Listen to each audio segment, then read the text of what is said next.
Et si je vous disais que l'homme qui a changé le destin de l'Europe en accomplissant tout cela n'était pas seul? Napoléon Bonaparte, que nous connaissons comme l'un des plus grands commandants et empereurs de l'histoire, mais il existe une vérité que les livres n'écrivent pas.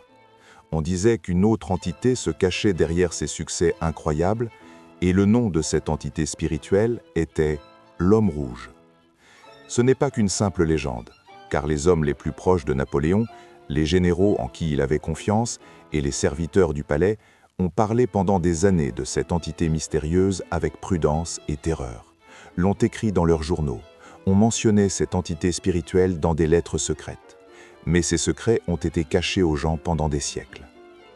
L'histoire commence bien avant Napoléon, dans les années 1500, lors de la construction du palais des Tuileries. Un boucher nommé Jean est tué de manière terrifiante, et dans son dernier souffle, il lance une malédiction. « Je verrai personnellement la fin de chaque souverain qui siégera dans ce palais. Ces pierres seront lavées avec le sang des innocents. » Pendant des siècles, cette malédiction a été oubliée, jusqu'à l'émergence de Napoléon. En 1798, pendant la campagne d'Égypte, Napoléon veut passer une nuit dans la chambre du roi, à l'intérieur de la Grande Pyramide. Ses soldats sont surpris. « Pourquoi voudrais-tu faire une telle chose ?» demande-t-il. Mais Napoléon insiste. Seul, dans l'obscurité, parmi les esprits antiques. Et quand il sort le matin, ce n'est plus le même homme. Son visage est blanc comme de la craie. Ses yeux regardent dans le vide. Ses mains tremblent. Et il ne peut dire à ses compagnons que ceci. « Il m'a montré mon avenir, mes victoires et ma chute. Si je vous racontais cette situation, vous ne me croiriez certainement pas. » Qui est-il? Qu'a-t-il vu à l'intérieur? Quelle puissance lui a parlé? L'Homme Rouge. Dans les profondeurs de la pyramide, dans cette chambre, le temps et l'espace s'étaient arrêtés. Et à ce moment, un accord a été conclu. 10 ans de victoire absolue, d'invincibilité, de pouvoir infini, de protection contre tout assassinat.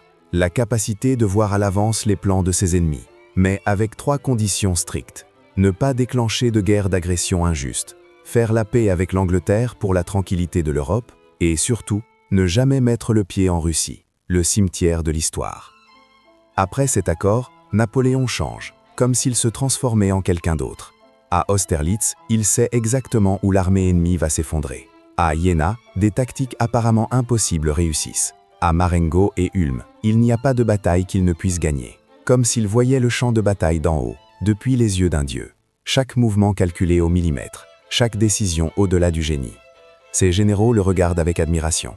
Ses ennemis tremblent de peur. Les rois d'Europe passent leur nuit à réfléchir au prochain mouvement de Napoléon.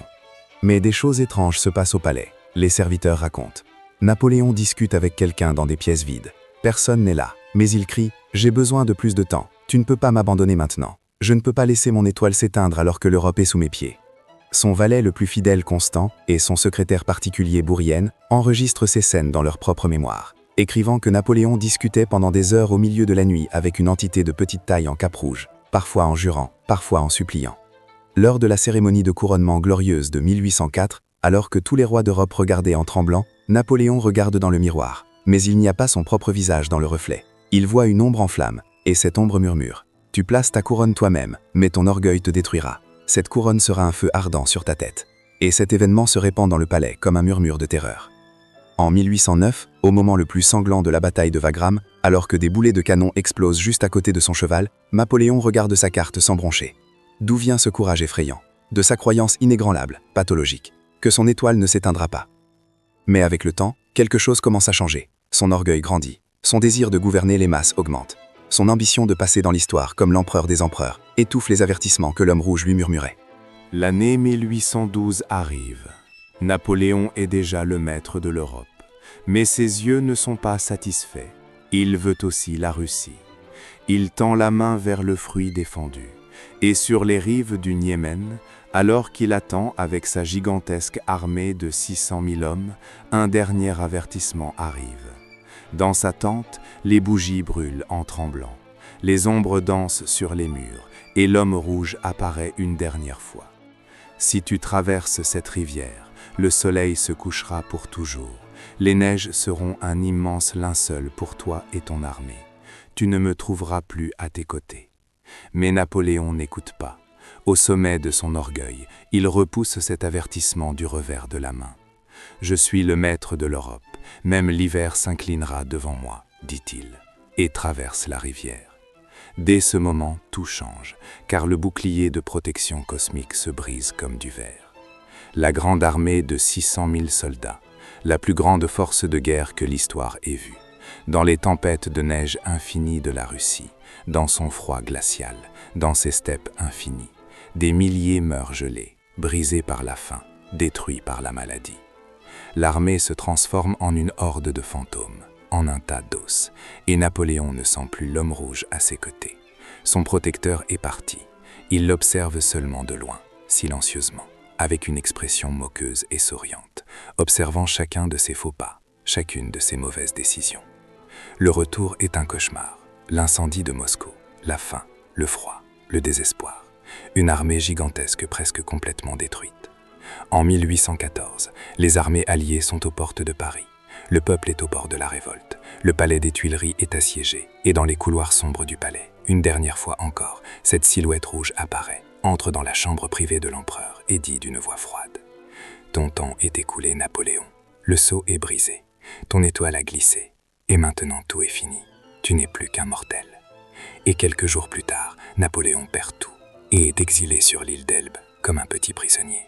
En 1815, dans un dernier effort, essayant de renaître de ses cendres, il retourne à Paris, reprend le pouvoir, le peuple l'accueille avec joie, mais c'est un dernier jeu, une dernière danse, car à Waterloo, la dernière bataille arrive.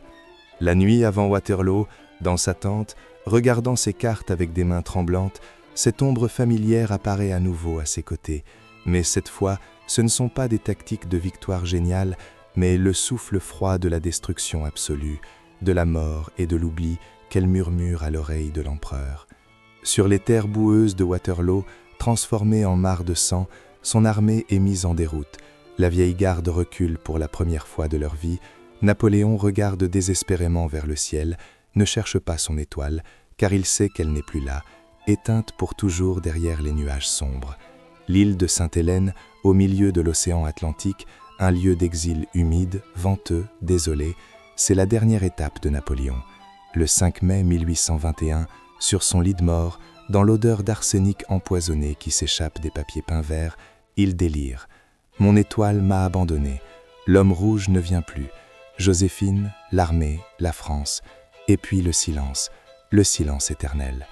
L'homme qui a fait trembler le monde n'est plus qu'un souvenir. Aujourd'hui, debout devant son immense tombeau aux Invalides à Paris, une question demeure. Napoléon était-il vraiment juste un commandant chanceux, juste un génie militaire, ou était-il une figure tragique qui a fait un pacte avec une puissance obscure, vendant son âme pour la gloire? Même si la réponse est enterrée avec le cœur de Napoléon, les traces surnaturelles qui restent prouvent que l'histoire n'est pas seulement une question de chiffres, que parfois le destin d'un empire dépend des murmures qui tombent des lèvres du nombre.